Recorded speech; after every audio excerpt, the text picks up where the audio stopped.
India's number 1 varicose veins hospitals ఐబీసీను సంప్రదించండి. మీ నొప్పి లేని ప్రయాణాన్ని ప్రారంభించండి.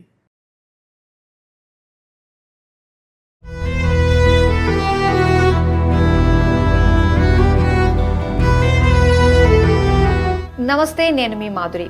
241 మంది ప్రాణాలు కోల్పోయారు. ఎయిర్ ఇండియా విమానంలో జరిగిన సంఘటన ఇది. అసలు ఎయిర్ ఇండియా చరిత్రలోకి వెళ్తే ఎయిర్ ఇండియా 1932లో జేఆర్డీ టాటా ద్వారా మొదలైంది. అప్పట్లో టాటా ఎయిర్లైన్స్ పేరుతో ఫంక్షన్ అవుతుండేది.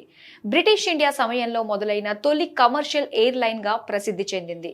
1946లో టాటా ఎయిర్లైన్స్ను ఎయిర్ ఇండియాగా మార్చారు. 1953లో ఇండియన్ గవర్నమెంట్ దీనిని నేషనలైజ్ చేసి పబ్లిక్ సెక్టర్లోకి తీసుకుంది. మహారాజా మస్కట్తో ఎయిర్ ఇండియా ప్రపంచవ్యాప్తంగా గుర్తింపు పొందింది. 1960లో ఎయిర్ ఇండియా తొలిసారి జెట్ ఇంజిన్ ఫ్లైట్స్ ని ప్రారంభించింది. బోయింగ్ 707 ఉపయోగించిన మొదటి ఏషియన్ ఎయిర్లైన్ కూడా ఇదే. 1980లో ఎయిర్ ఇండియా చాలా దేశాలకు లాంగ్ డిస్టెన్స్ ఫ్లైట్స్ నిర్వహించి గౌరవం పొందింది. న్యూయార్క్, లండన్, టోక్యో లాంటి పెద్ద దేశాలకు డైరెక్ట్ ఫ్లైట్స్ ప్రవేశపెట్టింది. 2007లో ఇండియన్ ఎయిర్లైన్స్ తో మర్జ్ చేయడం జరిగింది. ఆ తర్వాత లాసెస్ పెరిగాయి. నాసిరకం మేనేజ్మెంట్ డెసిషన్స్ వల్ల ఎయిర్లైన్ పై అప్పులు భారీగా పెరిగాయి. కొన్నేళ్ల పాటు ఇందులో ఎంప్లాయీ సాటిస్ఫాక్షన్, పంచువాలిటీ, సర్వీస్ క్వాలిటీలో ఇష్యూస్ వచ్చాయి. కానీ 2022లో టాటా గ్రూప్ దీన్ని తిరిగి టేక్ ఓవర్ చేయడంతో పాజిటివ్ టర్న్ అరౌండ్ ప్రారంభమైంది. ఎయిర్ ఇండియా 2023 నుంచి ఫ్లీట్ మోడర్నైజేషన్ చేపట్టింది.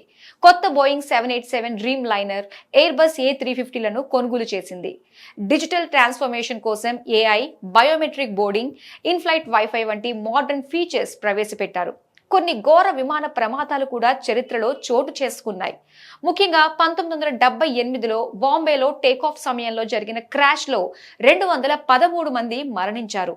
1985లో కనిష్కా ఫ్లైట్, ఎయిర్ ఇండియా 182 కెనడాలో ప్రయాణం మధ్యలో ఎక్స్ప్లోజన్ కారణంగా మొత్తం 329 మంది చనిపోవడం జరిగింది. ప్రమాదాల కారణాల్లో technical failure, weather conditions, human error, terrorist attacks కూడా ఉన్నాయి. 2020లో దుబాయ్ నుంచి వస్తున్న ఫ్లైట్ కోజికోడ్లో రన్వే ఓవర్ రన్ వల్ల జరిగిన యాక్సిడెంట్లో 21 మంది మృతి చెందారు. ప్రస్తుతం టాటా గ్రూప్ కంట్రోల్లో ఉన్న ఎయిర్ ఇండియా నష్టాల్లో ఉన్నా తిరిగి గౌరవం పొందటానికి విశ్వసనీయంగా అడుగులు ముందుకు వేస్తోంది.